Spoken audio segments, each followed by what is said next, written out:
guys, welcome back to our channel with one more video. ఈ రోజు వీడియోలో ఒక క్రియేటివ్ డిఐవై మేకింగ్ అయితే చూపిద్దాం అనుకుంటున్నాను.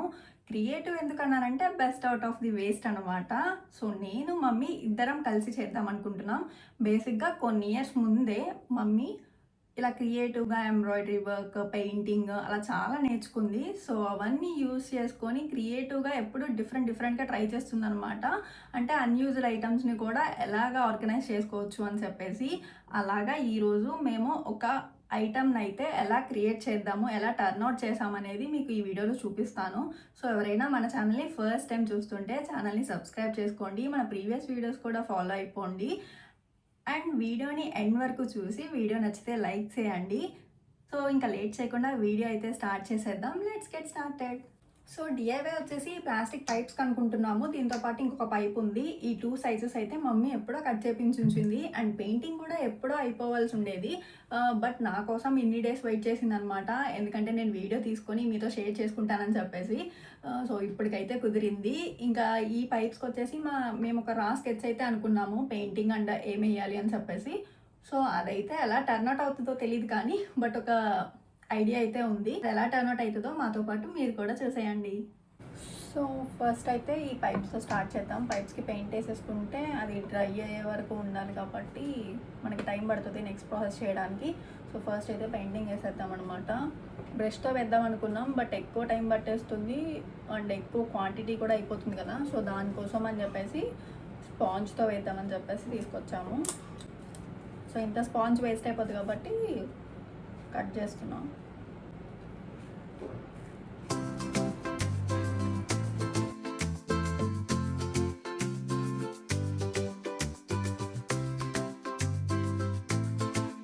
బ్యాక్గ్రౌండ్ మొత్తం బ్లాక్ కలర్ అనుకుంటున్నాం. సో ఫస్ట్ అయితే బ్లాక్ కలర్ వేస్తాం. త్వరగా అయిపోతుంది. అదే బ్రష్తో అయితే చాలా టైం పట్టేస్తుంది కదా. సో అందుకే స్పాంజ్ అయితే మనకి టైం సేవ్ అవుతుంది అండ్ డ్రై అవ్వడానికి కూడా ఎక్కువ క్వాంటిటీ పట్టదు కాబట్టి త్వరగా డ్రై అవుతా ఛాన్స్ ఉంది. సో మోస్ట్లీ ఎక్కువ పెయింటింగ్ వేసే వాటికన్నీ మేము స్పాంజ్ యూజ్ చేస్తాము.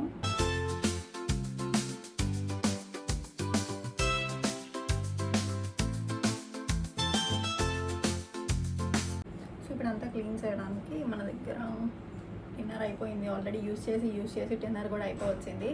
సో ఈ టిన్నర్ యూజ్ చేస్తే మనకి పెయింట్ అనేది ఈజీగా పోతుంది. అదే నార్మల్ వాటర్తో ఆడితే కడిగితే పోతుంది కదా, డ్రై అయిపోయి. ఈ టిన్నర్ యూజ్ చేస్తే ఈజీగా పోతుంది. పెయింట్ అయితే అన్ని పైప్స్కి వేసాము. బట్ ఈ వీడియోలో చూపించేది ఒక్క పైప్కి చేసిందే చూపిస్తాను, డిఫరెంట్గా ఉంటుంది కాబట్టి. అది డ్రై అయ్యేలోపు దాని మీద జిరాఫీ మౌల్డ్ అయితే వేద్దాం అనుకున్నాం. దానికోసం ఫస్ట్ పేపర్ మీద అవుట్లైన్ గీసుకోవాలి. ఇలా అవుట్లైన్ గీసుకొని అచ్చు వేసుకుంటే మనకి కరెక్ట్ షేప్ వస్తుంది. ఎందుకంటే డైరెక్ట్గా సిరామిక్ మౌల్డ్ మీద కట్ చేయాలంటే కష్టమవుతుంది. అండ్ మమ్మీ వాళ్ళు నేర్చుకున్నప్పుడు కూడా ఇలానే చేసేవాళ్ళంట. వీడియోలో చూపించిన సైజ్ కట్ చేశాక చిన్నదైపోతుందేమో అనిపించి కొంచెం పెద్ద సైజ్ గీసాను, కానీ లాస్ట్కి ముందు వేసిన సైజే సెట్ అయింది. Back with the day 2. నిన్న వచ్చేసి ఓన్లీ బ్లాక్ కలర్ పెయింట్ అయితే వేసేసి ఉంచేసాము. ఇంకా రిమైనింగ్ పార్ట్ అంతా ఈరోజు కంటిన్యూ చేయాలి. ఇప్పుడు ఆ పెయింటింగ్ వేసాక దాని మీద అయితే సిరామిక్ పౌడర్స్తో మౌల్డ్స్ చేద్దాం అనుకుంటున్నాము. ఆ మౌల్డ్స్ ఏంటంటే జిరాఫీ అయితే నిన్న కట్ చేసి చూపించాను కదా పేపర్ మీద. ఆ పేపర్ని మనం ఆ మౌల్డ్స్ మీద పెట్టి అయితే దీని మీద అచ్చు వేయాలి. సో అదంతా ఈరోజు వీడియోలో చూపిస్తాను. Don't miss it out. Ceramic powder బయట స్టోర్స్ ఆర్ ఆన్లైన్ అయినా అవైలబుల్ ఉంటుంది. అండ్ దీనిని కలుపుకోవడానికి మెయిన్ కావాల్సింది ఫెవికాల్ వేసి కలిపితేనే మనకి ఉండలా ఫామ్ అవుతుంది. దాని నేచర్ అంతేనేమో, రీజన్ అయితే నాకు కూడా తెలీదు. ఇప్పుడు మొత్తం మమ్మీ పార్టే ఉంటుంది, మౌల్డ్ చేయడం దగ్గర నుండి లాస్ట్ పెయింటింగ్ వరకు. ఇదైతే కంటిన్యూస్గా అసలు అవ్వలేదు. మా వర్క్స్ మేనేజ్ చేసుకొని చేసేసరికి ఖాళీ ఉన్న టైంలో కంప్లీట్ చేసాము. అండ్ ఒకేసారి కూడా ఎక్కువ కలుపుకోకూడదు. చిన్న చిన్న చపాతీ ఉండల్లా ఎలా చేసుకుంటామో ఆ సైజులోనే కలుపుకోవాలి. ఫెవికాల్ ఎక్కువ అండ్ పౌడర్ తక్కువ క్వాంటిటీలో వేసి కలిపితే సాఫ్ట్గా వస్తుంది. ఇంకా వన్స్ ఆ మౌల్డ్ అయితే చపాతీ కర్రతో చపాతీలా చేసేసుకొని మనం ముందుగా కట్ చేసుకున్నాం కదా జిరాఫీ, ఇంకా అదైతే పెట్టి అచ్చు వేసుకోవాలి. ఆ అచ్చు పడ్డాక ఇంకా మనం దాని షేప్లో కట్ చేసేసుకోవడమే.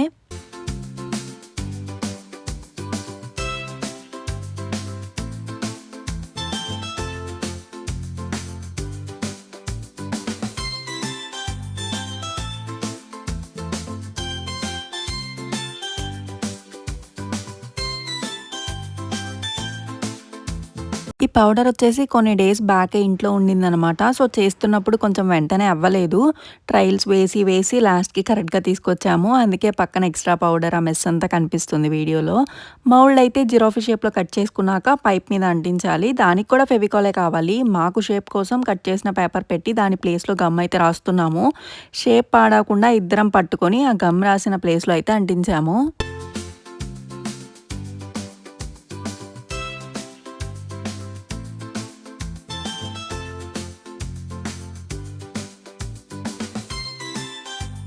ఇది అంటించేసాక హాఫ్ పార్ట్ అయితే అయిపోయింది. నెక్స్ట్ పైన పార్ట్ కవర్ చేయాలి. ఇలాంటి లాంగ్ పైప్స్ మీద పెద్ద కొమ్మల్లాగా వేసుకుంటే బావుంటుందనిపించింది.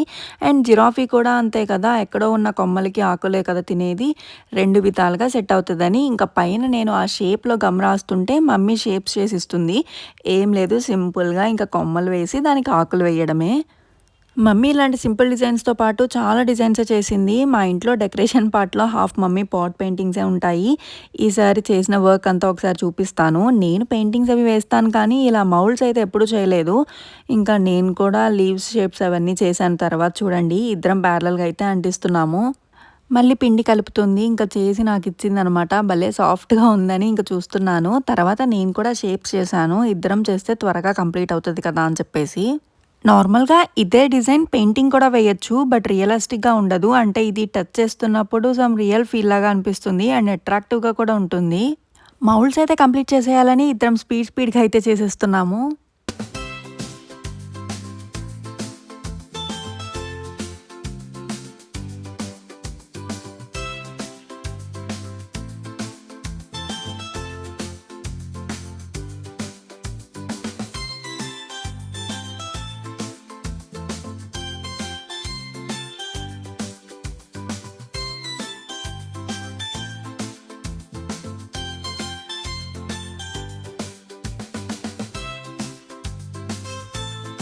కలపడం క్లియర్‌గా తెలిసిందో లేదో అని మళ్ళీ చూపిస్తున్నాను. పౌడర్ అయితే వేసుకొని మధ్యలో ఫెవికాల్ వేయాలి. ఇంకా చుట్టూ ఉన్న పౌడర్ ఫెవికాల్ మీద వేసి కలపాలి చాలా స్లోగా. అప్పుడు మనకి ఆ షేప్ అనేది మంచిగా వస్తుంది. అండ్ అది డ్రై అవ్వకుండా తడి క్లాత్‌లో పెట్టుకునేవాళ్ళంట. అంటే ఆ వెట్ క్లాత్‌లో పెడితే అలానే సాఫ్ట్‌గా ఉంటుంది. మమ్మీ వాళ్ళైతే అలా 2 డేస్ వరకు ముందే సరిపడా కలుపుకొని ఇలా తడి క్లాత్‌లో స్టోర్ చేసుకునేవాళ్ళంట. ఇది చేస్తున్నప్పుడు ఇంకా మమ్మీ అంతా తన చేసిన డేస్ గురించి చెప్తుంది ఇలా చేసేవాళ్ళమని. అలా పైప్ చుట్టూ లీవ్స్ అయితే అంటించాము. అంటే స్టెప్స్ వైస్ అంటించామనమాట. ఒక స్టెప్ లెంత్ తగ్గించుకుంటూ. ఇంకా బ్లాక్ మీద వైట్ చాలా బాగా హైలైట్ అవుతుంది. బట్ పెయింటింగ్ అయితే వేసుకుంటే ఇంకా బాగా కనిపిస్తుంది. పెయింటింగ్ అయితే జనరల్ కలర్సే. లీవ్స్‌కి గ్రీన్ కలర్‌తో ఫిల్ చేసి అండ్ కొమ్మలకి గోల్డ్ పెయింట్ చేసింది. ఇంకా లీవ్స్‌ని హైలైట్ చేయడానికి బ్లాక్ అవుట్‌లైన్ ఇస్తుందనమాట.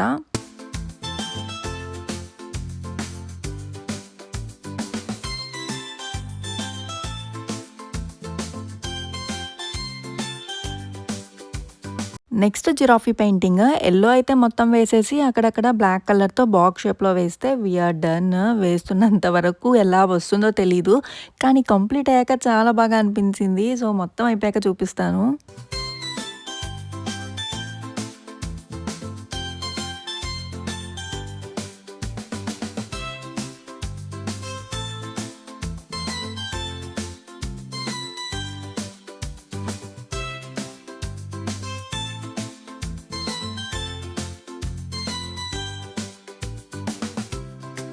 కింద పార్ట్‌ని అలా ఎంప్టీగా వదిలేయకుండా ఇంకా చిన్న చిన్న ప్లాంట్స్ లాగా వేసింది.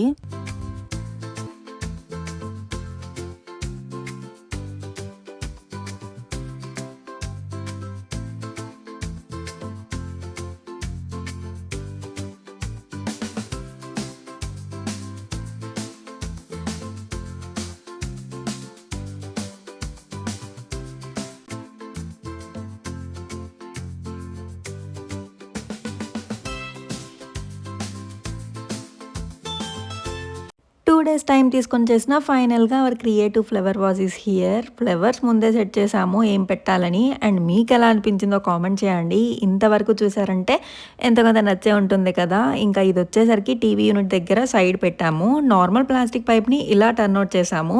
మా మమ్మీ దేన్ని వదిలిపెట్టదు. ఇంకా ప్రీవియస్‌గా అయితే డ్రైనేజ్ సిస్టమ్‌కి వాడే మట్టి తోరలను కూడా ఫ్లవర్ వాజ్‌లా తయారు చేసేసింది. రానిదంటూ ఏది లేదు కదా! మనలో ఉండాలా ఇంట్రెస్ట్ అంతే. ఇది చేసేసరికి మాకు ఆ రోజు నైట్ 11:30 అయ్యింది. టైంతో పట్టించుకోము. మాకు కంప్లీట్ అవ్వాలి, చూసి ఆనందపడాలంతే. అండ్ ఆల్సో మనం 3000 ఫ్యామిలీకి దగ్గరలో ఉన్నాము. ఎవరైనా సబ్స్క్రైబ్ చేసుకోకపోతే చేసేసుకోండి. నెక్స్ట్ వీడియోలో కలుద్దాం. Thanks for watching. బాయ్.